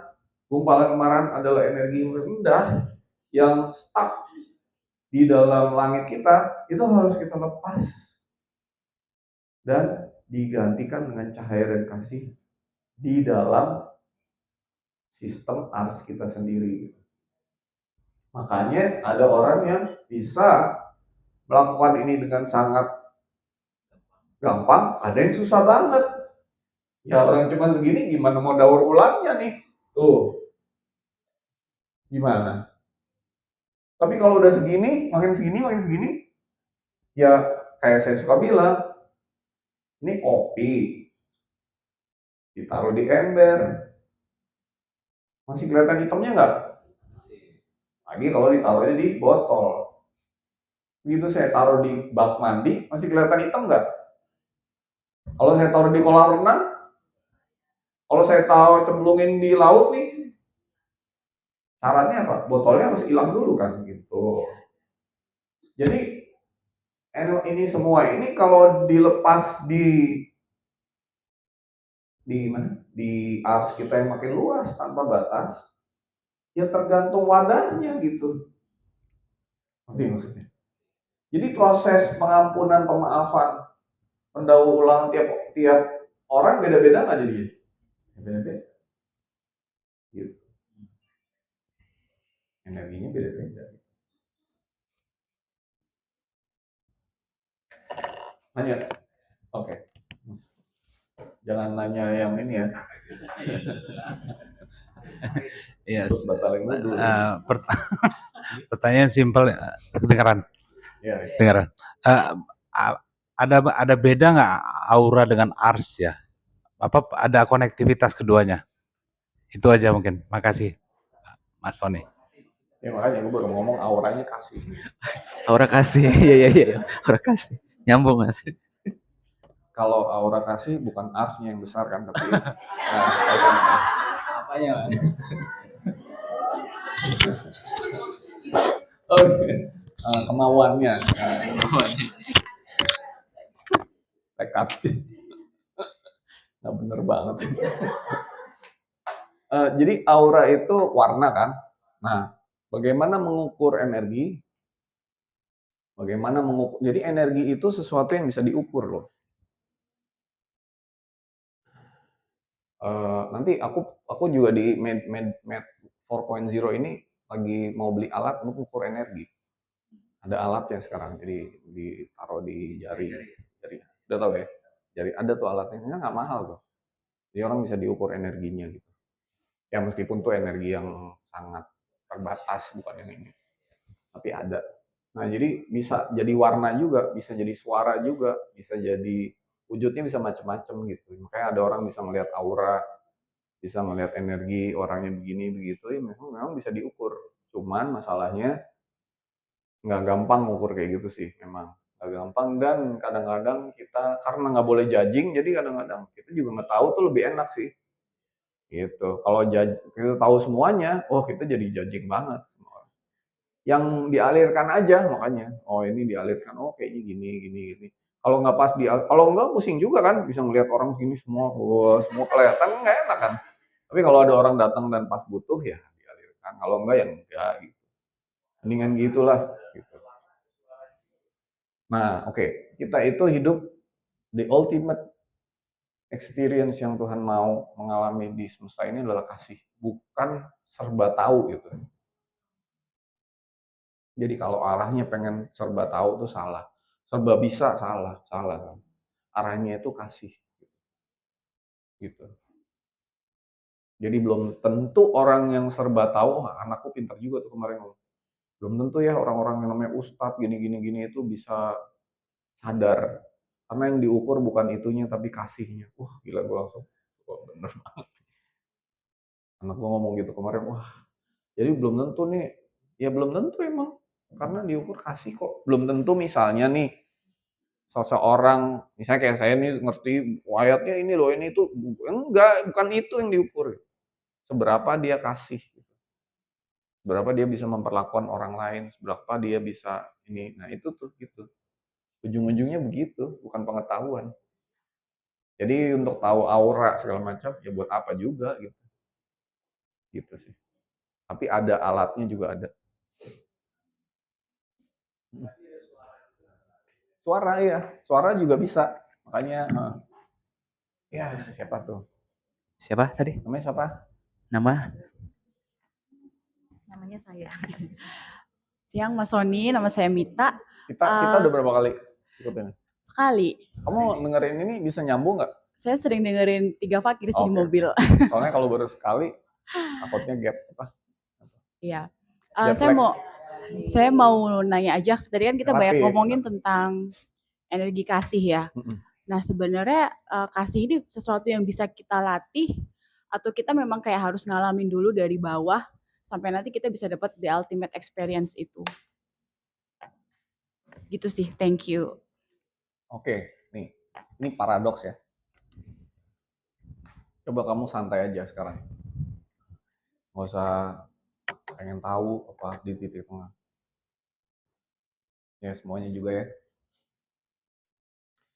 Hidup ini sebenarnya perjalanan kita menuju kepada Tuhan atau perjalanan Tuhan kembali ke arsy-Nya di dalam diri kita? Yang mana?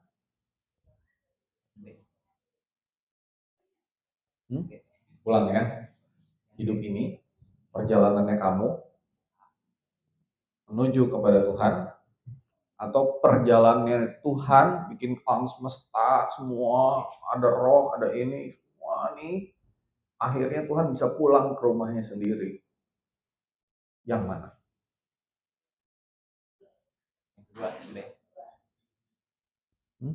Yang mana? Ya, makanya saya sebut paradoks. Tapi coba kita ngambil perspektifnya dari sisi Tuhan. Kalau seandainya Tuhan mau mengalami pengalaman Tuhan di dalam semesta ini dan termasuk di dalam diri kita, yaitu tertinggi adalah kasih, berarti yang sedang melakukan perjalanan di dalam kita tuh Tuhan atau kita? Tuhan kan?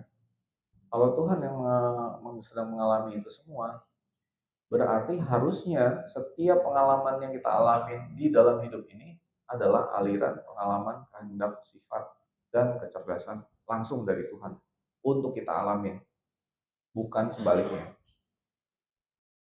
Kita harus melatih diri kita untuk bisa kasih gitu, untuk akhirnya bisa mencapai itu nggak akan pernah bisa. Tapi kalau kita membiarkan diri kita untuk menjadikan seluruh diri dan keberadaan kita dipergunakan Tuhan untuk dialirkan sehingga bisa ngalamin pengalaman kasih yang Tuhan hendak alami melalui diri kita itu sebagai pengalaman Tuhan dan sifat Tuhan, maka itu adalah bisa naik. Jadi apa-apa itu bukan untuk dilatih, tapi untuk dibiarkan terjadi dan dialirkan. Bukan untuk biar kamu jadi lebih bagus, tetapi membiarkan pengalaman Tuhan itu mengalir pada diriku. Sebagai contoh, tadi namanya siapa? Mita. Tuhan itu maha pengampun nggak? Ada nggak kesalahan nggak diampunin? Kapan kesalahan itu diampuni? Waktu kamu minta ampun, waktu kamu melakukannya, atau sebelum kamu melakukannya udah diampuni? Oke. Nah, betul. Jawaban itu berarti yang sebenar-benarnya. Nah, lalu ampunan Tuhan itu yang udah tanpa batas itu sudah kamu terima belum? Tapi udah dianugerahkan, tapi belum tentu udah diterima loh. Udah diterima belum? Nah, karena kamu belum mengampuni diri sendiri, orang lain, dan peristiwa atau kejadian itu. Sehingga ampunan yang udah Tuhan kasih sebelum kamu melakukannya itu, kamu belum terima. Sehingga kamu masih merasa bersalah kan melakukan itu kan. Lalu Tuhan nanya, kamu udah kok merasa bersalah? Padahal udah aku ampuni. Rasa bersalah itu loh yang harus dirilis supaya ampunan itu diterima gitu. Ngerti maksudnya? Tapi merilis rasa bersalah itu tuh pengalaman Tuhan untuk mengampuni kamu gitu. Ngerti maksudnya? Bukan kamu, ya oke ya, saya berarti harus mengampuni dan melepas rasa bersalah itu. Berarti itu perjalanan kamu. Kalau perjalanan Tuhan adalah itu pengalaman untuk melepas rasa bersalah itu pun sifat Tuhan yang harus mengalir, yaitu sifat yang maha memaafkan itu. Bukan aku yang sedang memaafkan itu, tapi aku membiarkan Tuhan mengalami sifat yang maha pengampun itu terjadi dan dialami Tuhan melalui aku gitu. Ngerti maksudnya? Jadi aku bisa memaafkan itu dengan seutuh-utuhnya dibandingin kalau saya memaafkannya gitu. Karena ini perjalanan Tuhan, bukan perjalanan saya. Makanya kenapa ada salah itu? Karena Tuhan maha pengampun. Coba, kalau di dunia ini nggak ada kesalahan, gimana Tuhan mau disebut maha pengampun sih? Berarti harus ada salah nggak? Harus ada orang nggak yang berbuat salah? Sehingga sifat maha pengampun itu terjadi. Ya, gitu. Jadi Jadi bukan untuk dilatih. Berlatihlah memaafkan. Ya, sampai seberapa sih lu bisa memaafin orang? Ya, bukan untuk dilatih ini. Makanya, sorry, saya kadang-kadang beda sama Abu Marlo kan. Abu Marlo apa-apa harus dilatih. Enggak. Itu harus dibiarkan mengalir gitu. Itulah yang terbaik. Ngapain kamu belajar memaafkan? Memaafkan itu sifat Tuhan yang harus kamu alami, melepaskan, menyerahkan semua diri dan keberadaanmu itu dialiri sifat Tuhan yang memaafkan itu sehingga terjadi.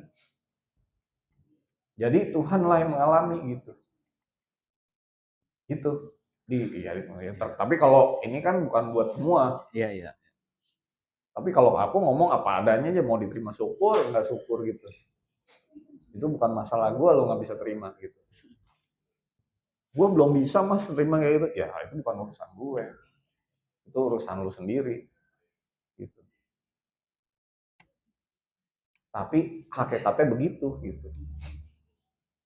Tahu kita udah bisa ngalami maafkan kayak gitu, wah kasih yang seperti itu.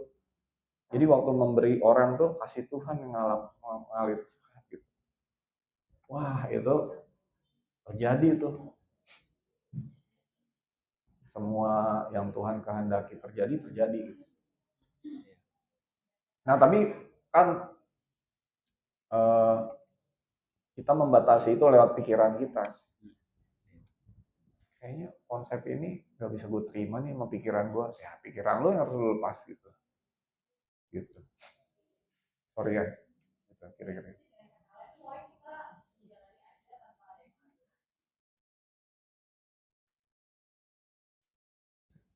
Nah gitu.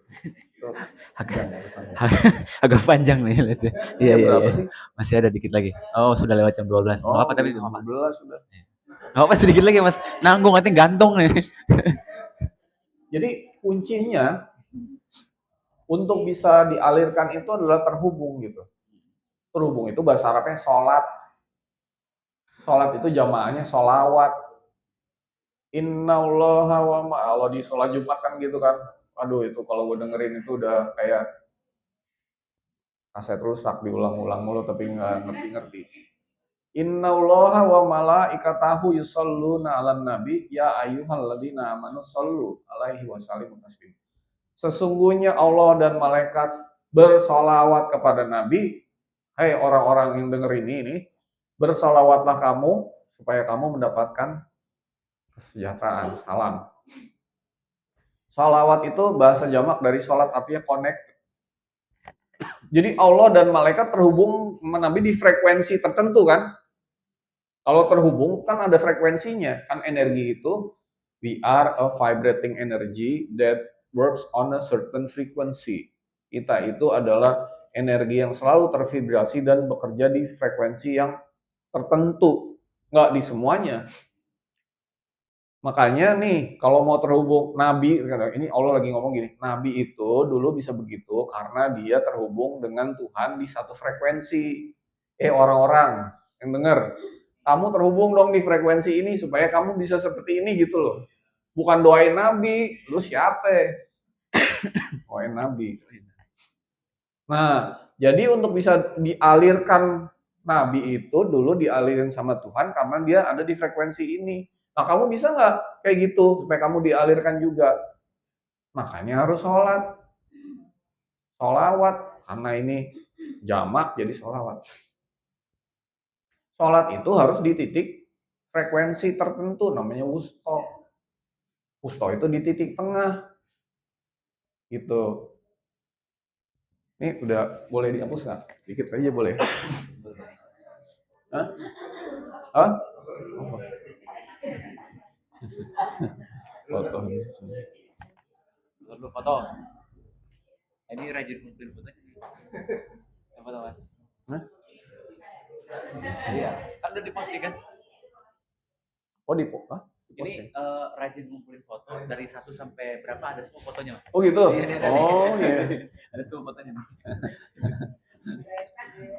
mau Gitu, komentar tapi nggak enak, udah lah. Oh iya.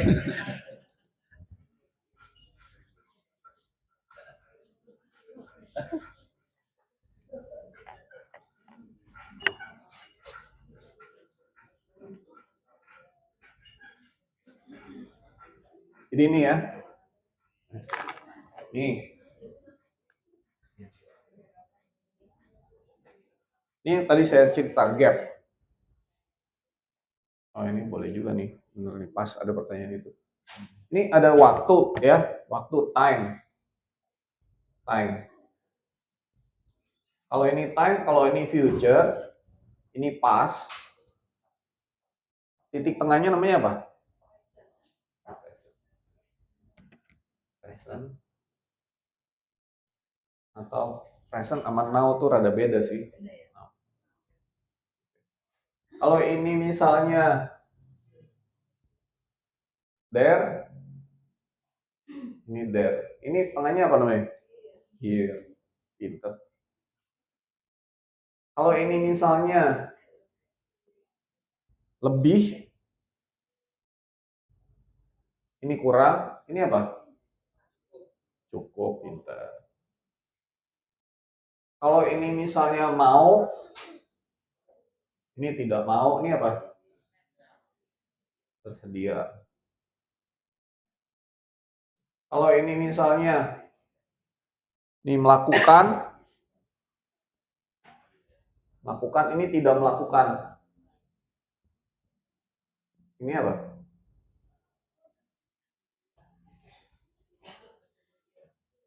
Ini melakukan, doing, this is non-doing gitu. Hadir. Membiarkan. Jadi meditasi itu tidak melakukan tapi membiarkan. Kalau ini misalnya tahu, ini misalnya tidak tahu. Ini apa? Aku tahu tuh, aku nggak tahu tuh.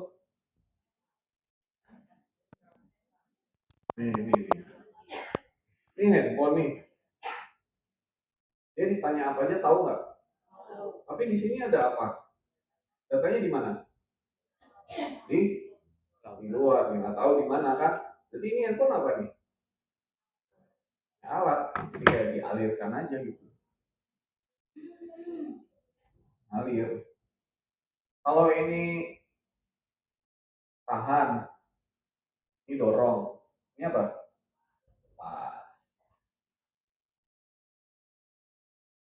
Kalau ini banyak banget ya. Tuh, kan gampang berhubung di titik tengah itu. Ini misalnya,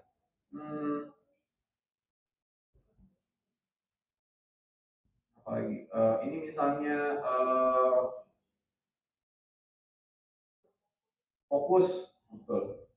Ini misalnya ignore. Di sini apa? Ini observe.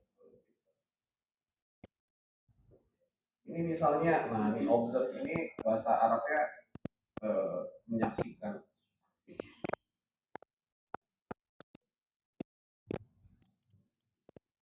Ini misalnya, ini banyak ya. Kalau gue bikin bisa berapa? 100 gitu. Kali.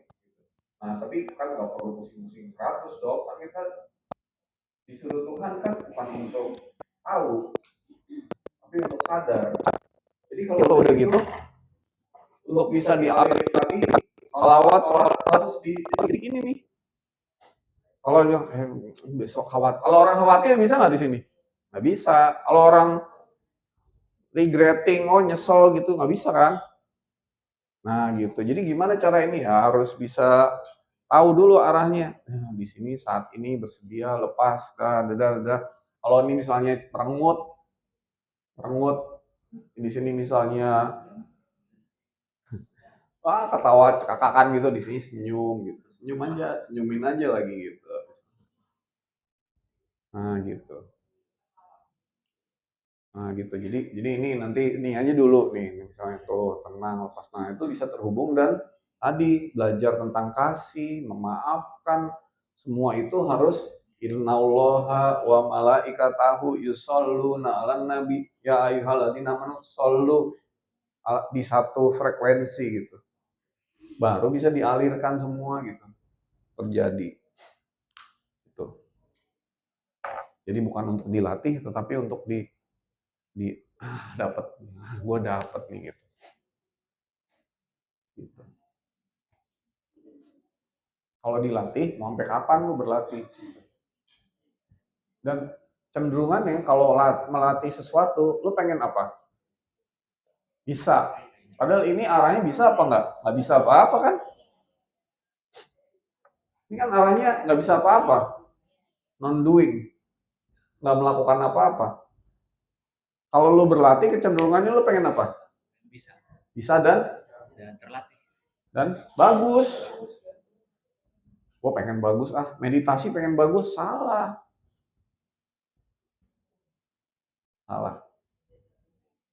Makanya jangan dilatih gitu.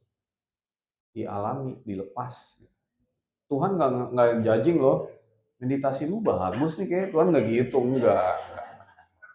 Never judge, nggak pernah Tuhan. Siapa? Namanya siapa Mbak? Hah? Agnes. Oh, mau? Nggak usah ya udah. Oh, langsung aja. Enggak, ini soalnya direkam. Agnes. Oh, Agnes. Kalau yang bagan yang Mas Sony bikin itu tuh apa namanya, ada kaitannya juga nggak dengan astral projection gitu? Karena saya tuh apa namanya, kayak sering mengalami gitu. Jadi kemarin banget saya tuh mimpi gitu kan, teman saya pakai bedak cemong-cemong gitu. Saya bilang gini, semalam aku mimpiin kamu loh bedaknya cemong, terus dia kirim, lu tahu aja katanya, gue habis pakai pupur katanya digituin. Jadi kayak jiwa saya tuh traveling gitu loh. Badut bukan badut.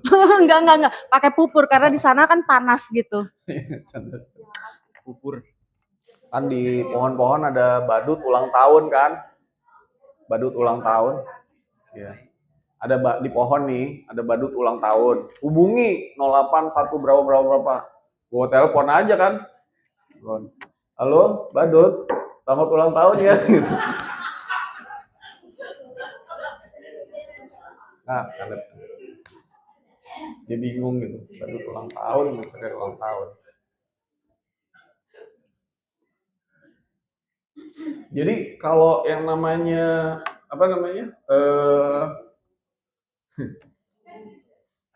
astral projection. Jadi kalau kita udah closing the gap gitu di titik nol, di titik kusto itu, di titik tengah, itu gap itu collapse. Tapi hanya yang Tuhan mau kasih aja tahu. Misalnya sebagai contoh surat 64 ayat 11 coba buka deh. 64.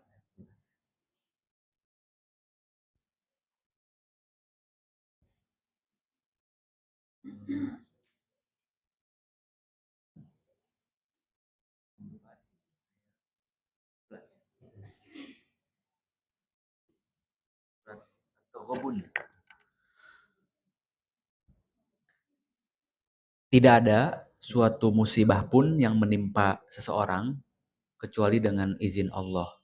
Siapa yang beriman kepada Allah, niscaya dia akan memberi petunjuk kepada hatinya. Allah Maha mengetahui segala sesuatu. Allah Maha mengetahui segala sesuatu.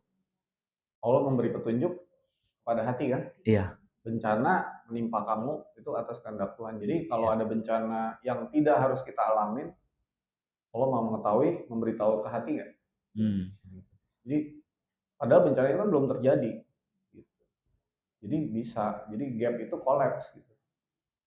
Gap itu collapse. Jadi jarak collapse, waktu collapse, tadi semua yang ada di sini itu collapse. Gitu. Bisa terjadi. Ya, itu mah gimana sih kalau udah collapse ya semua jadi becoming one yang kita harus tahu. Gitu.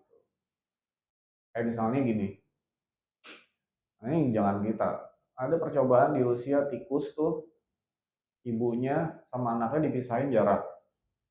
Lalu si anak ini ditaruh di kapal selam. Nah begitu si anaknya ini kenapa ibunya yang ada di mana tuh rasa gitu. Itu kan jaraknya collapse gitu, bisa kerasa gitu. Artinya sebenarnya itu bisa terjadi. Itu bukan suatu hal yang ajaib gitu.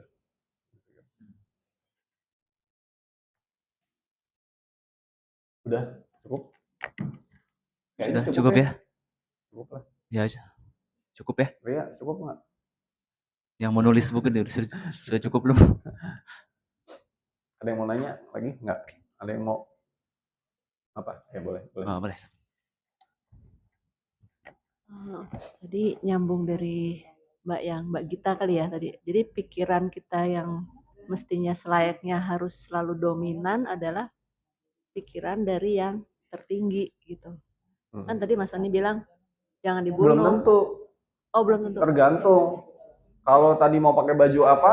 Iya, maksud saya ya. kan tergantung konteks dan situasinya. Betul. Cuma dalam hal belajar spiritual nih, Iya, betul.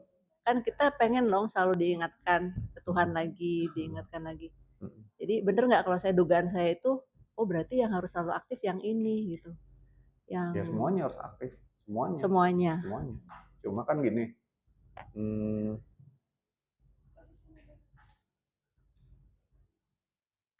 kayak misalnya gini, ada orang yang nggak percaya reinkarnasi, karena dia bilang enggak, gue nggak inget. Ya jelas aja lu nggak inget, lu pakai pikiran di aku 4 lu, sebenarnya aku 4 lu baru dari bayi baru ada ya kan, sebelumnya nggak ada. Pengalaman itu nggak kerekam di otak gitu. Ya, jadi untuk kayak gitu, tapi terus dia bilang, gue nggak percaya tuh, karena gue nggak pernah ngalamin dan nggak inget. Ya lu jangan bilang nggak percaya, lu naik dulu ke kesadaran lebih tinggi, baru lu bisa tahu gitu. Jadi kita berdebat sama orang seperti itu percuma nggak? Ya udah, nggak usah gitu. Bilang aja kalau orang, ya udah kalau lo nggak percaya, biarkan hidup ini jadi pertama kali dan terakhir kalinya gitu. Dan hiduplah yang terbaik gitu, gitu aja jawabannya. Ya kan, selesai kan? Kalau lo nggak percaya ada kehidupan berikutnya, jadikanlah ini hidup yang terbaik, karena nggak ada kesempatan lain lagi gitu. Selesai kan? Nah, jadi berbicara sama orang atau dalam konteks tertentu tergantung sih, gitu. Jadi kalau buat urusan spirituality, ya pasti nggak mungkin. Gini deh, hidup itu tadi aku bilang, yang nomor 1 apa nomor 2? Nomor 1 adalah perjalanan kita, nomor 2 perjalanan Tuhan kembali. Kan kedua. Nah kalau perjalanan Tuhan masa cuma 1 kali, cuma berapa tahun, nggak mungkin dong. Nggak masuk akal. Apalagi anak yang baru 2 tahun meninggal, gimana perjalanan Tuhan cuma 2 tahun? Habis itu hidup cuma sekali, kan nggak mungkin dong. Ini endless journey gitu. Perjalanan yang tidak mengenal kata akhir gitu. That makes our life very interesting gitu. Iya dong. Kalau nih ya, ada orang pengajian isinya orang umur 80-an ke atas semua. Ya. Ya kan? Ustadznya bilang, nanti kalau di surga kamu akan dapat, ini isinya kakek-kakek semua umur 85 lah misalnya. Kamu akan dapat bidadari. Pada gini, nggak kepengen. Udah nggak menarik lagi tuh bidadari buat mereka gitu. Mau ya kan, ya nggak bener nggak? Oh, tenang aja, nanti akan dikembalikan ke fisik yang kayak muda dulu lagi. Udah nggak kepengen gitu. Gitu. Jadi udah, jadi nggak interesting dong surga itu buat orang tertentu kalau kayak begitu, bener nggak? Orang Arab zaman dulu, oh menarik. Ada 72, nanti tenang aja kata Nabi. Jadi menarik nggak? Menarik dong gitu. Tapi buat ini nggak menarik dong kalau ada batasnya lalu begitu. Yang menarik adalah nggak akan pernah kenal kata berhenti dan terus menerus. Jadi menarik. Jadi menarik hidup itu. Tapi dunianya perannya berbeda-beda terus. Gitu. Ya. Oke, ini udah. Saya ada satu pengalaman yang menurut saya kemarin menarik sih Mas. Jadi kan juga belajar ini banyak banget ya, yang mengkonfirmasi bahwa energi itu kadang cepat, kadang juga datangnya telat menurut menurut menurut pikiran saya gitu. Hmm. Jadi pada saat kemarin meditasi itu, kemarin banget nih, meditasi masuk ke ruang ini, terus melepaskan program-program lama gitu yang udah nggak yang sudah tidak relevan gitu. Orang-orang lama atau karakter-karakter yang udah nggak, sesuai gitu dan ingin membentuk kayak meluaskan ars ini. Sorenya itu langsung dijawab dengan tiba-tiba saya dikeluarkan dari grup yang udah lama banget nggak di Grup apa? grup WA gitu, yang grup WA. udah apa sih namanya, yang sudah yang saya nggak bisa melepaskan karena ada rasa tidak enak gitu. Jadi kan kadang-kadang dalam satu grup keluarga atau apa gitu, komunitas atau teman kita kan udah nggak mau di situ, tapi kadang-kadang gimana ya kalau mau keluar ya gitu. Itu kayak gitu. Nah, terus ya udah masuk ke meditasi, berdoa atau dilepaskan. Sorenya agak terhenyak gitu, langsung dijawab. Itu juga bagian dari itu ya, apa namanya, meluaskan aras. Iya, benar. Karena hambatan-hambatan dilepaskan. Banyaklah meluasin aras tuh, hambatan dilepas. Terus kemudian kesadaran. Jadi meluaskan ars itu bukan berarti nggak pernah marah. Tapi marah, begitu marah sadar dilepas lagi, di-recycle lagi gitu. Kayak gitu kan. Jadi dilepas lagi. Nanti ada lagi yang lain lagi gitu terus. Hidup tuh dinamisnya gitu. Jadi nggak akan pernah kita bisa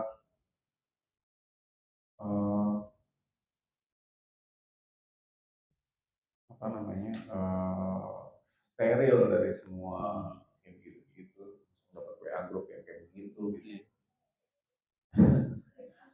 Ya grupnya isinya ini jam berapa sih? 5 menit lagi boleh nggak? Ya, boleh. Ada udah lama. Boleh.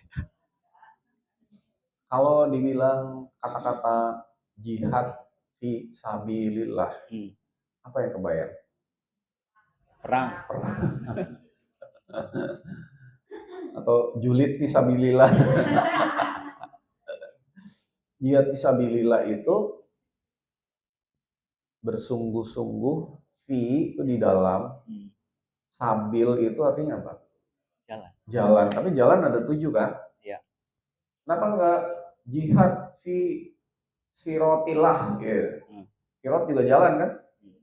Kenapa bilangnya sabilillah? Bukan jihad fi, kan kalau di 3 fakir saya udah bilang udah sharing ada 7 jalan menuju Tuhan. Ada 7 kan? Ada wasilah, ada sabil, ada syariat, ada torekot. Jihad fi torekotillah nggak ada kan? Nggak ada. Ya. Ada 7 kan jalan. Syariat juga jalan. Syariat, torekot, wasilah, milah, sirot, sabil, apa gitu. Wasilah 7. Karena sabil itu jalan melalui pengalaman. Jadi jihad fisabilillah artinya bersungguh-sungguh di dalam pengalaman Tuhan gitu. Gitu. Nih, seperti tadi namanya Mita. Mita lagi lihat saya nggak? Tuhan maha melihat nggak? Jadi Mita melihat itu sebenarnya ngapain? Observe. Kalau nggak ada di semesta ini, di keberadaan ini, orang yang bisa melihat kayak Mita, bisa nggak Tuhan disebut maha melihat? Buktinya Tuhan maha melihat apa? Di diri kamu. Kamu bisa melihat. Jadi kamu waktu melihat, itu pengalaman kamu melihat apa Tuhan lagi menggunakan dirimu untuk mengalami pengalaman yang maha melihat? Yang mana?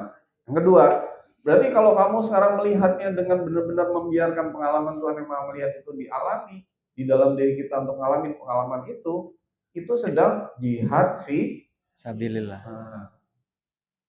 Bersungguh-sungguh di dalam mengalami pengalaman Tuhan gitu.